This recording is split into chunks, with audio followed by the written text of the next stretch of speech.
time. And God, denyo. Oh, what that time.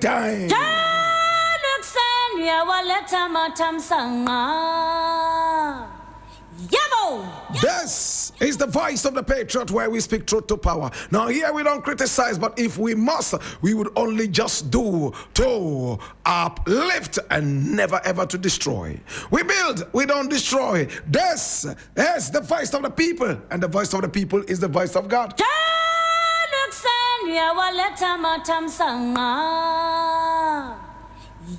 This is the voice of the Patriot. And remember, here we are not neutral. We have taken sides. The side of the truth. That is why we keep saying we are the headquarters of the truth. And my name, Blakk Rasta. Now today we have a number of issues we want to look at, and I need you to come along.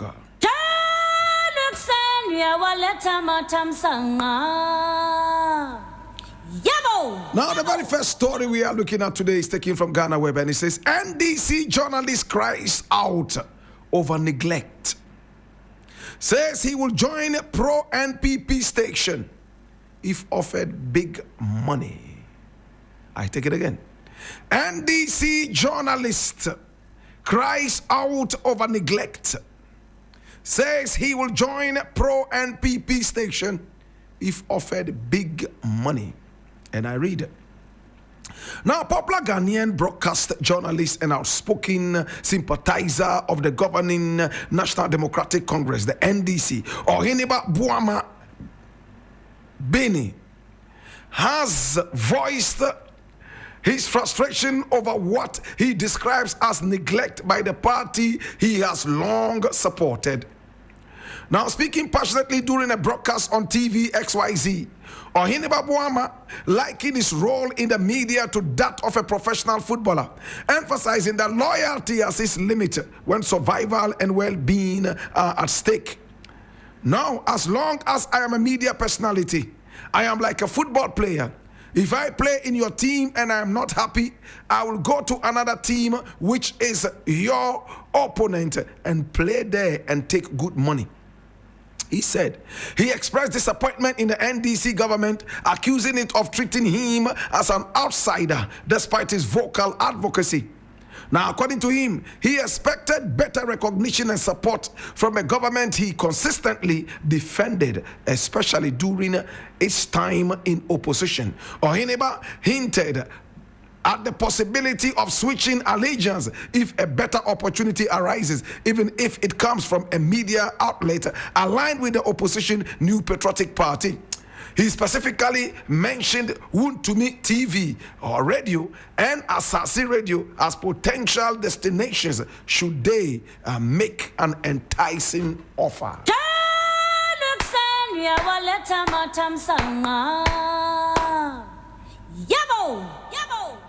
Oh, what a shame. And if you look at this guy, his stomach and his head, you know where he belongs. Food society. It's very sad, my brother. It's very sad. Oh, so now journalism is divided into NDC journalism and NPP journalism. I never knew that. Oh, what a shame to journalism in Ghana. Journalism has been factionalized. Oh my God. I am so disappointed, my brother. Now, the radio stations and TV stations that this gentleman mentioned, be ready. It is the same thing he's going to do to you. Anytime he feels that you are not treating him well. My brother, my sister. Now let us look at exactly what this gentleman is saying. Of course, I've seen him time and again talking vehemently and passionately for the NDC at the time that it was in opposition. Now the big question is, did he believe in the NDC or not? Or was he just doing it for his stomach? Was he doing it so that when the NDC came into power, At least he'll be recognized and given something to go and eat. If that was what he was doing, then we can't call that loyalty. Was he loyal to the NDC or was he loyal to Ghana? My brother, my sister, it hurts me when people talk like this. Now he's sitting on an NDC radio station, a radio station that has sympathies and allegiance with the NDC, and that is Radio TV XYZ. And all this guy is saying is that even though I sit on an NDC affiliated radio station, I am ready to move and join the opposition anytime I am offered money. So for him, the decider is the money.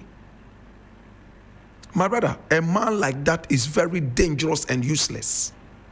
A man like that should never be, in fact, ever considered for broadcasting. These are people who will take money and sell out anything. These are the kind of people who encourage payola. These are the kind of people who have no respect for the truth. They only have respect for money. The highest bidder gets his so-called loyalty. He who feeds him will control him to go any direction he wishes. It's a shame. So what is XYZ doing? You still keeping this guy there? Do you have any regard for your radio station at all? Do you respect your listeners at all? This is a guy who has come out point blank to say, hey, as for me, it's all about money. Any radio station that pays me the money that I want, I join them no matter their ideology. I will sink in and go along with them. My brother, my sister, these are the kind of people who should never be put in any public office. They will take bribes because all they think about is money, nothing else. Akan people have a saying, which I would like to share with you. Remember, I did not create this proverb. You see, obi enye ni kesiye da kwa. Obi enye ni kesiye kwa. Obi enye ni kesiye kwa. When you see a man most of the time, who is this fat? You should know what has made him fat. And this is not disrespect to anybody who has weight. I have weight myself. My brother, my sister, this is a man who is thinking about nothing but food. This is a man who is thinking about nothing but money. And a radio station stoops so low and goes in for this cheap guy. Put him on radio, and all they want him to do is to support anything. Well, he mentioned some radio stations and he claims that these may be his destination. What a shame. And you'll be shocked that some Ghanaian radio stations will still go for this puppet and manipulate him. My brother, Oheneba, you are a shame to broadcasting. You are a huge disgrace to journalism. What a shame. He's not even embarrassed. He's not ashamed to say that, oh, as for him, it's all about money. Me, if you pay me well, I will come and join you. Whether you are opposition or you are incumbent, I don't care. I will come and join you. So what do you really stand for? Money? What do you really stand for? It's because of some of these people we are getting ready to retire and go and do something else. Maybe some farming in the village. Each and every day when I tune into radio and TV, my brother, my sister, I am totally embarrassed. The quality of radio is coming down so geometrically because of buffoons like this on radio. I am angry. Several years of journalism, several years of experience, and somebody is ready to take it with a case of cash, like Judas. This guy is the Judas of radio. Judas of journalism. What a shame. And what is Julius Deborah sitting down there doing? You have such a Judas on your radio station and you leave him there? Oh, Jesus. Should Mahama give everybody everything? Should he steal money for you? Should Mahama give everybody appointments? Oh, anybody who supported NDC must get an appointment.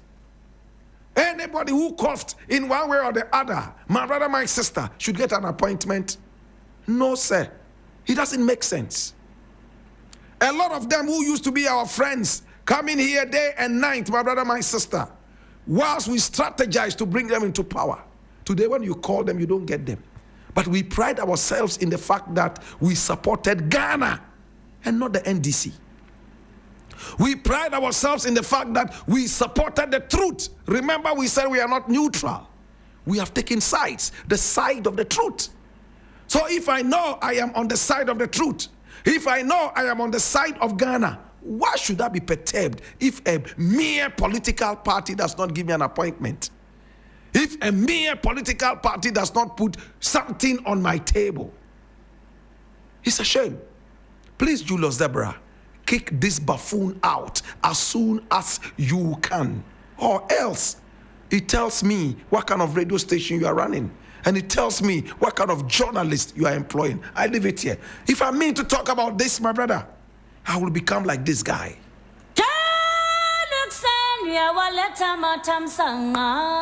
What a shame. The next thing I want to look at is equally interesting and is fiery. This one is from Ghana Web, and it says, why are brilliant Ghanaian minds sweeping streets abroad? Otumfo cautions youth exodus. Otumfo questions youth exodus. Why are brilliant Ghanaian minds sweeping streets abroad? And I read, oh Jesus, where your pee? There are something Otumfo Osetutu II has questioned the increasing trend of Ghanaian youth seeking low-skilled job opportunities abroad, despite having immense intellectual potential and educational foundations. Now, speaking at the 2025 graduation ceremony of DPS International School in Tema on June 21, 2025, the Asantini delivered a message to the graduating class under the theme championing the nation's future. Oh, Jesus. He challenged the youth to look inward and reimagine Ghana as a land of possibilities rather than a departure point. He expressed disappointment that many young Ghanaians, including those with exceptional academic and intellectual abilities, often abandon the country in search of menial jobs in developed countries, while their global peers are innovating and building multi-million-dollar enterprises. Graduates in the UK, India, China, and the United States are moving on to design groundbreaking technologies, invent life-saving drugs, and develop tools that expand humanity's reach beyond Earth. Manshia affiliate online portal opinionated.com quoted him to have said, they will be building on the same foundations laid for you here, applying the same tools you have been exposed to. How do they do that in India, China, Japan, and Vietnam? And how come you, some with outstanding minds, are stuck in the rut, struggling for opportunities to go and sweep the streets of these countries? Otumfo asks.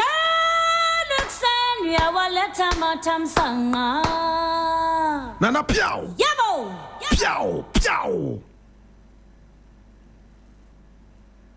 Piao, piao, piao. My brother,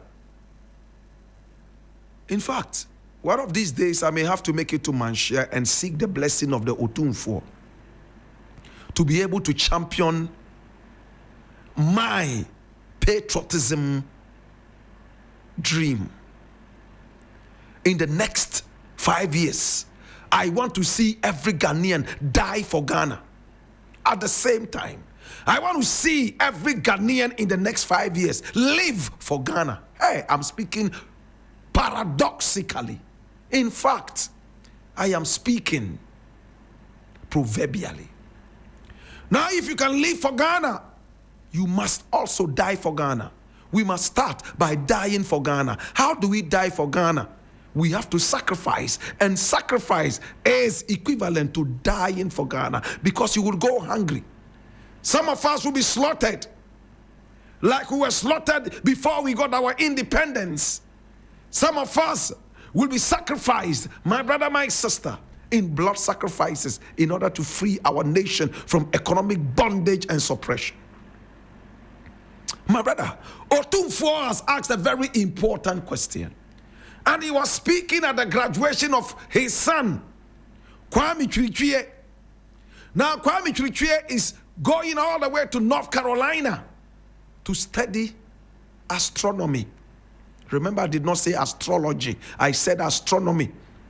He's going to study planets, study the special systems, and so on and so forth. My brother, my sister. Now, according to opinionated.com, which is a mouthpiece of Manshia, that course is not studied in Ghana. That is why the Otumfuo probably is sending his son, Kwame Chirichie, to go out there and study. And listen to his name, Chirichie. It will take the white man 6 million years to be able to pronounce this properly. Chirichie. No white man can say Chirichie. If the white man could not say Achim, but Akim, if he could not say Tamayili, but Tamale, my brother, my sister, how do you expect him to pronounce Chirichie? What is Blakk Rasta driving at? Our traditional names are more powerful than all the slave names, the names of dead rapists that you put on yourselves. Names like Jonathan, names like Martha, names like Faustina, Lois, Miriam, Samuel, Elizabeth, names that do not have any meanings. You carry on yourselves. Albert. I met a gentleman called Albert, and I asked him what his name meant. He said, oh, he's British. I asked him, oh, I didn't know you were British. He said, oh, but, okay. You will stammer by force. My brother, you go explain Taya if you don't get evidence. Otumfuo is asking a very serious question. A lot of you graduate with first class, so brainy. You end up on the white man's land cleaning his everything dirty. My brother, my sister, Otumfuo is asking your colleagues in America, in India, in China, and even Vietnam, war-torn Vietnam, they are building from where they were taught. They are able to make and invent things, yet we are busily cleaning so that people can have a clean space to invent. What a shame. Otumfuo is asking. Now the answer is just one. In fact, self-pride, aka patriotism, is dead in this country. Can I repeat it, sir? I said self-pride, patriotism is dead in this country. Go to the American embassy and see how many olive oil bottles people are broken there. They have gone there to pray and fast so that they will go to America. Go to the British High Commission, my brother, my sister. People are sleeping in the darkness, in the mosquito inundated spaces, because a certain prophet or pastor or malam has told them that if they are able to do this for at least 1 month, they will get a visa. And when they finally get disappointed, they commit suicide. Those who are able to make it there, they have no plan but to sweep In fact, somebody said, me, I will do anything. Anything they say make I do, I will do. How many times haven't we heard stories of our beautiful women who have refused to marry very handsome men and women here, to go and marry some old, outlandish, impotent guy in England or America?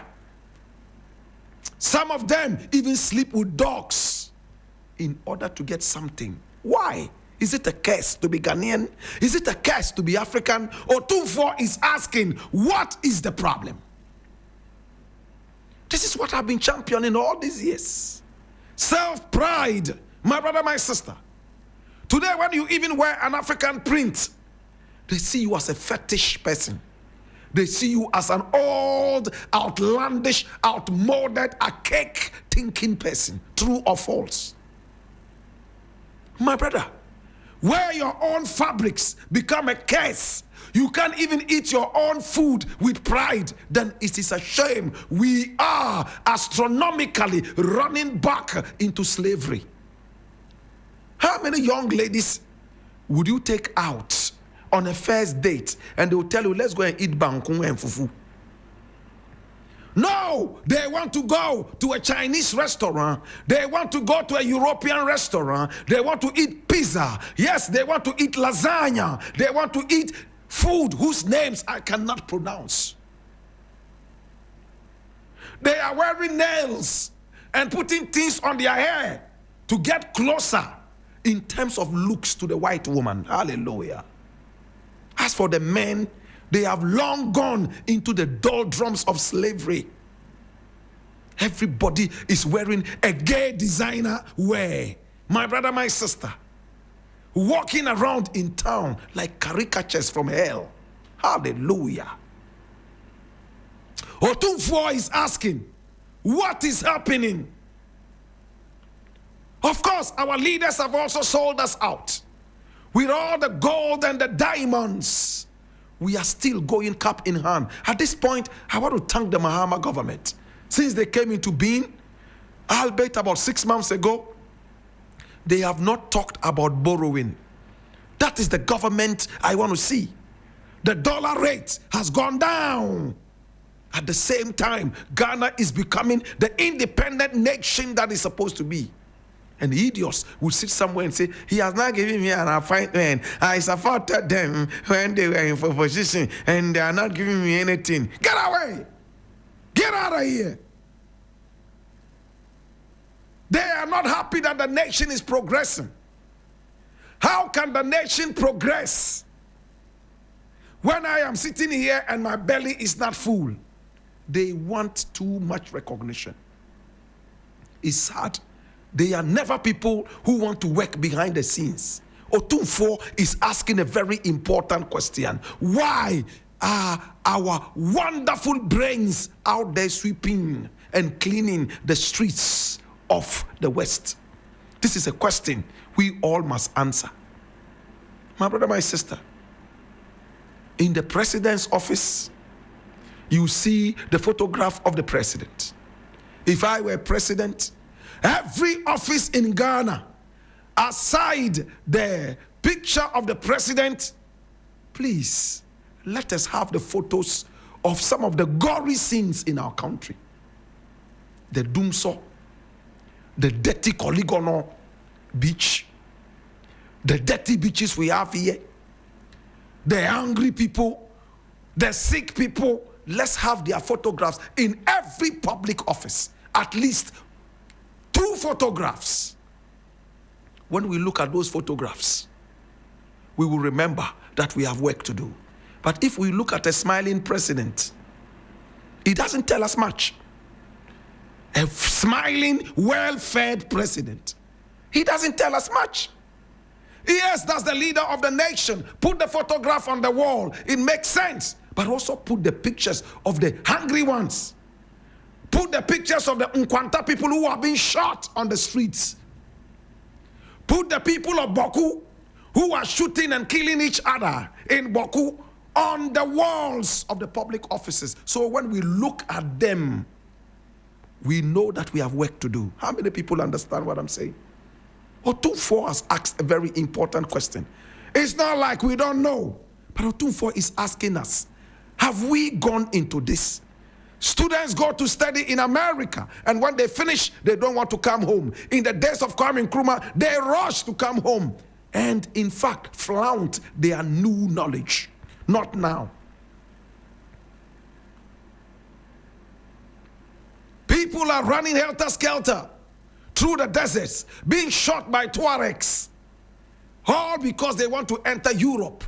And when they get there, my brother, they are not going to invent things, so they are going to clean toilets and clean streets. Why are you risking your life to go and clean toilets?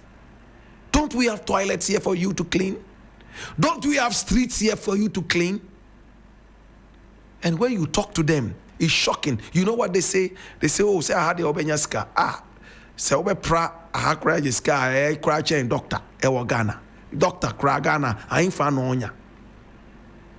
When your mind is all about money, no dignity, my brother, you will marry a monkey because money is growing on trees. You are an idiot. It shouldn't be all about money. Your dignity should also be at stake. Do you care about dignity? I hear a lot of Ghanaians say, na dignity de Ghanaiana. Yeah, the dignity. It's only idiots who speak like this. Should you eat everything? Should it be all about food? Should it be all about money? When Judas explained to you that money could be dangerous, you didn't understand. To Otumfuo, I conclude on this. Thank you so much for making our leaders aware of this. And please, Mr. President, I know you're listening to me. With all love and respect, I wish that in every public office, we will have pictures of some of the gory things that we have in Ghana. Broken bridges, accidents on the road, bloodshed in some tribal war areas, farms that have not borne any fruits, poverty all over. We should take pictures of those quality photographs and put them in the offices, including the photos of our own children and family, so that when we look at them, we will remember that we have a journey to embark on. I leave it here.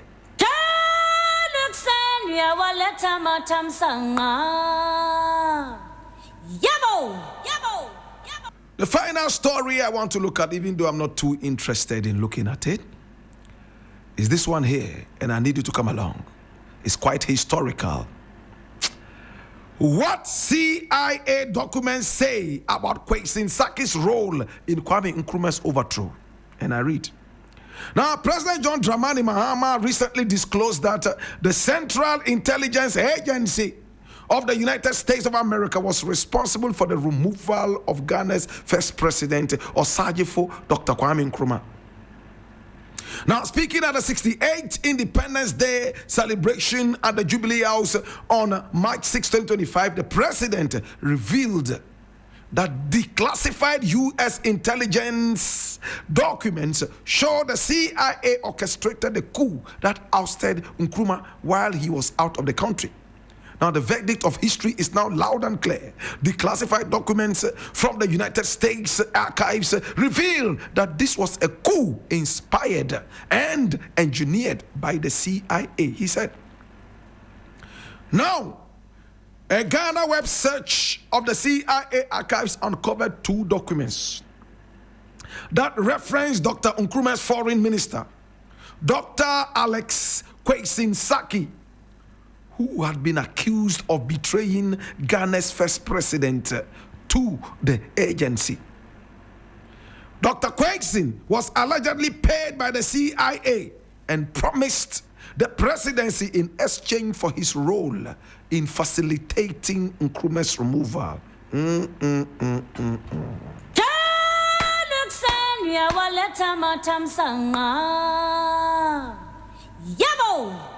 My brother, my sister,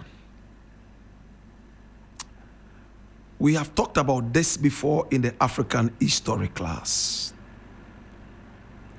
But I'm going to go into it again because the suspended Chief Justice, Mami Esaba Tokunu,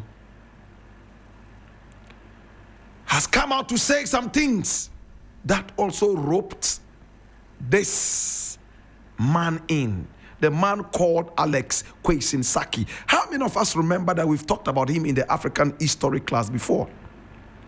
He was born on the 19th of August in 1924. My brother, my sister, and he died on the 21st of December 1992. My brother, my sister. At a point, he served as the president of the United Nations General Assembly. My brother, my sister, and he was in diplomatic service. Kwame Nkrumah trusted him and gave him so much. My brother, my sister, he was close to the jugular vein of Kwame Nkrumah. In fact, when the CIA was plotting the coup to remove Kwame Nkrumah, having tried a number of times with bombs and failed, they sent in Kwame Nkrumah's own schoolmates. My brother, my sister, to come into this country as ambassador, and Nkrumah trusted him. They did everything possible to get Nkrumah to believe them so that they would stab him in the back. In fact, a deadly blow. Alex Kwesi was always trusted by Kwame Nkrumah. He was far younger than Kwame Nkrumah, but Nkrumah believed in him. And everywhere Nkrumah went, he loved to go with this man called Alex Kwesi-Nsaky. Oh gosh. Let me not talk too much history, because this is not the African history class. See what happened? Now, when Nkrumah was going all the way to Hanoi, my brother, my sister, on his way, there was a coup d'etat in Ghana. Did Alex Kwesi-Nsaky know about the coup d'etat or not? He did. In fact, he knew.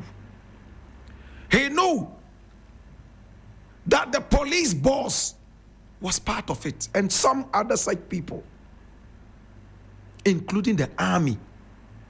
In fact, Nkrumah was also part of it. We've looked at this already, but to suffice it, my brother, my sister, he was the one who encouraged Nkrumah. In fact, one of those who encouraged Nkrumah and told Nkrumah, you know what? It is safe. Let's travel, because Nkrumah didn't want to travel. Nkrumah sensed it in his spirit that no, something would happen. So when the call came in from the American president for him to leave Ghana and go and be a chief mediator in the Vietnam War, he didn't want to go. But people like Alex Kwesi-Nsaky convinced him and said everything was okay. And being the foreign minister, everything had been put in place, and it would be a disappointment to the rest of the world if Nkrumah did not go, because everybody was looking up to Nkrumah to solve the problem between America and Vietnam. We remember the Vietnam War, right?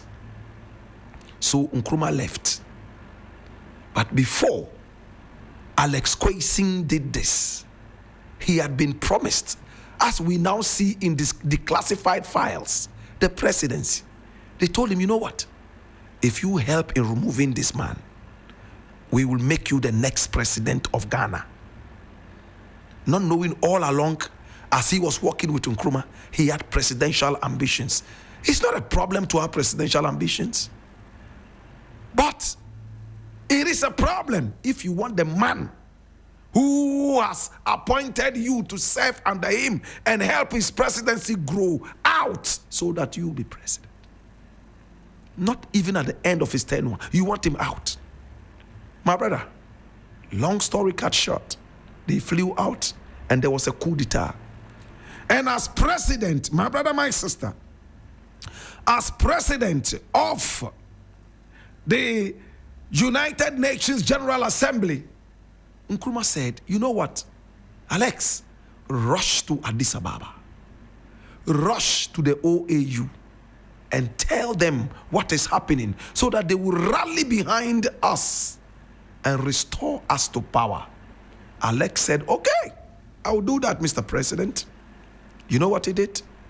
He jumped on a plane and flew to England instead. You know, he was with Nkrumah. He flew, my brother, my sister, all the way from China to England and then back to Ghana. He never went to Addis Ababa to talk to the OAU to help Nkrumah return to power, because if he had done that, his presidency would be at stake. This traitor, Alex Kwesi, that was what he did. When you read Nkrumah's books, he's made it so clear. Dark Days in Ghana is in it. When he came to Ghana, he started extolling, my brother, my sister, the virtues of the new regime, praising them.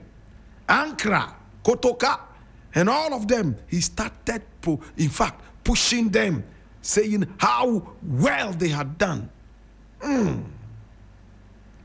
He had served as Ghana's ambassador to Cuba from 1961 to 65, an ambassador to Mexico from 62 to 64. And in 1965, he became the ultimate foreign minister of Ghana. But he served in that position for only months, as he was dismissed when Nkrumah's government was overthrown in February 66. But watch this. He was again appointed as ambassador to the United States in 1978. 6 years after Kwame Nkrumah had died, and who appointed him? The Supreme Military Council, headed by General Fred Akufu. My brother, my sister. So what Mahama has said is nothing but the truth. And we gave the lecture at the University of Ghana, A4 Sutherland Studio. Those of you who haven't seen this lecture, check it out on YouTube. How the CIA got Kwame Nkrumah out. My brother, my sister, J.A. Nkrumah, the coward, Kotoka, and all those people came together with the help of these guys like Alex Saki. They got the CIA to be able to get Kwame Nkrumah out. My brother, my sister, it is sad what we are seeing. It is sad, but it's good that Mahama has brought it up so that all well-meaning people would see and know what we have known years ago. For us to know that America dealt with us so badly. I wish this was the African history class, so I'll go deeper into history. What America stood to benefit by removing Kwame Nkrumah. And it took traitors like this guy called Saki and others to take Nkrumah out. I leave it here.